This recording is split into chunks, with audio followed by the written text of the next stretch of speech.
Hi, I'm Jeremy Kurt, Executive Editor with Information Security Media Group. It's my pleasure to be speaking today with Matt Alderman, who's Chief Strategy and Marketing Officer with Layered Insight. Matt, thank you very much for joining us. Thanks for having me, Jeremy. So integrating DevOps and security is quite a process and cultural change. What have you seen about this, and what does it take to make that sort of unity a success? Yeah, there's a couple different components.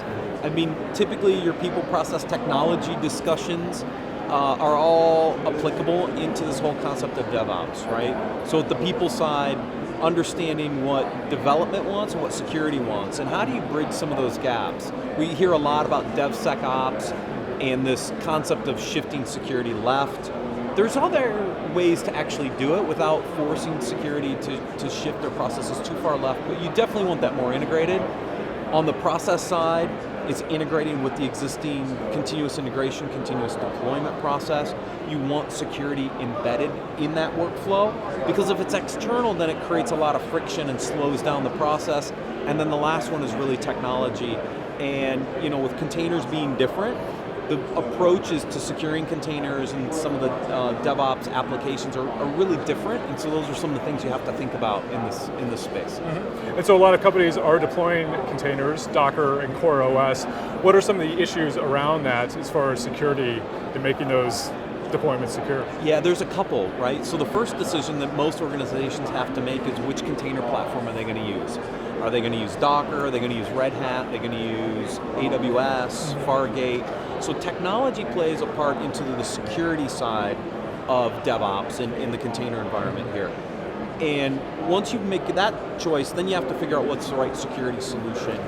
And there's different approaches. There's approaches that require either kernel plugins or some root access. There's other approaches that actually try to embed security into the container so it's more portable based on those different infrastructures. So the real big challenge is containers are different than virtual machines, and so our typical tools that we use to protect the VMs aren't the same tools we're going to use to protect the containers. And what are some of those tools that you use to protect the containers? Yeah, so there's kind of two processes, two main kind of analysis steps in the container side. So you have static analysis, which is looking at the container image itself. What kind of software libraries and binaries are in it?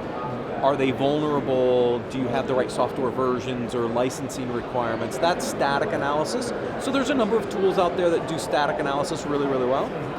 The other side of that then is what happens at runtime? What technologies are out there to protect the container when it's running in production? And that's where these different approaches of kernel plugins or privileged containers or embedded security really come into play. And so on the kernel side, you'll have solutions like Sysdig and Cilium. On the privileged container, you'll have companies like Aqua Security and Twistlock. And then Layered Insight actually uses an embedded security approach, where we actually embed security into the container so that we can protect the container from the inside and not require root privileges, for example. Those are your kind of main approaches. And when organizations are putting an application in a container, they've got to get it ready for pre-production, right? And so there's a variety of things that you need to do before that. And then when you actually put it into production, you also need to do a lot of continuous things. Can you tell me about some of those issues that administrators would need to be looking out for? Yeah, so on the pre-production side, your traditional source code analysis tools make sense. Your static analysis of the container image are all kind of pre-deployment steps. So that's really easy.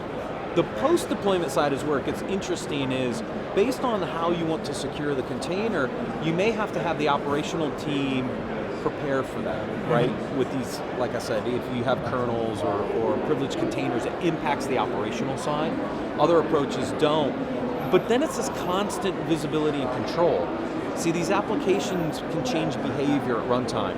And so this ongoing monitoring of the running containers is an important part of figuring out how to protect them, because you're really going to start to try to find what is normal and abnormal behavior, and then try to put security policies in place to protect them.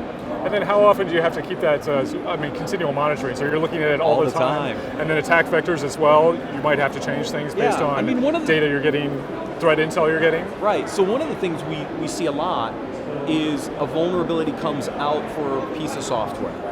The container's already running, it's already been built, it's running in production, and a new vulnerability comes out. So what do?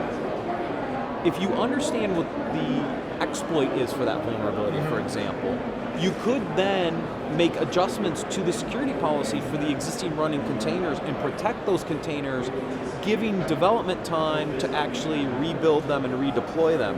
And so understanding those interconnections is something you constantly have to look at to make sure that those containers are definitely protected while they're running. Great. Thank you very much for joining us. Thank you very much. I've been speaking with Matt Alderman, Chief Strategy and Marketing Officer with Layered Insight. For Information Security Media Group, I'm Jeremy Kirk.